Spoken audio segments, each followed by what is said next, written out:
Fewer people are wanting to talk on the phone. New research has revealed only a third of Australians would prefer to make a call than send a text.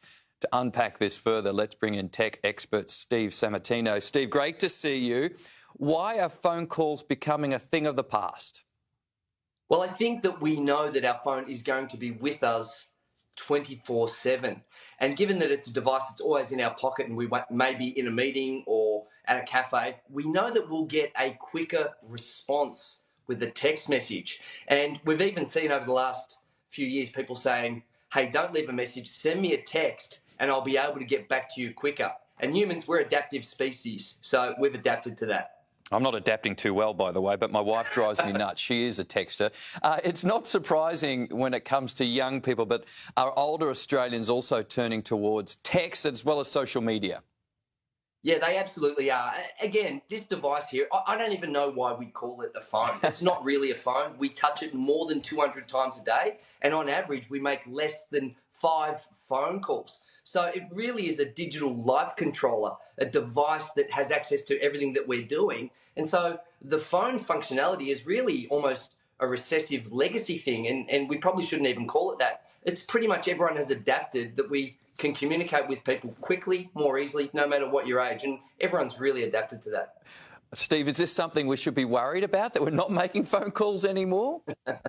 Well, there is a slight nuance here because we all know that when you text someone, it could be misinterpreted. It doesn't have the tone when you hear something in an audible fashion. And if you make a mistake, and you can say, oh, I didn't mean that, what I meant was. But in the text, it takes quite a bit of back and forth and we can get angry with each other.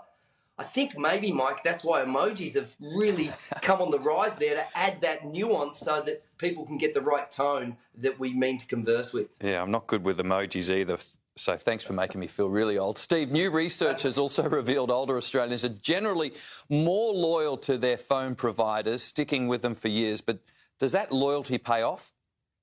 No, that loyalty doesn't. Here's what we need to remember.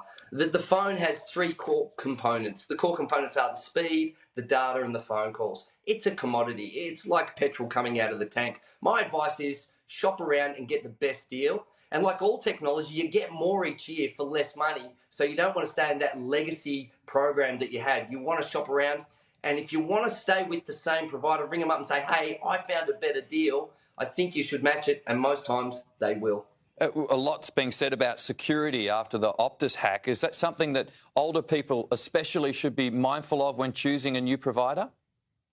I think that all people should be concerned about security. The only problem is we don't know who's insecure until they're hacked. And ironically, those that have been hacked are probably going to be more careful going forward. But security is a major issue because we have our entire lives on these devices. The ability to get hacked and access things like passports, driver's licenses, even videos where deep fake videos and voice clones can be made, it's a major issue. So security, I think, needs to be right up there in our consideration set. I'll send you a text later on with lots of emojis. Steve Sammartino, thank you for your time. Always a pleasure.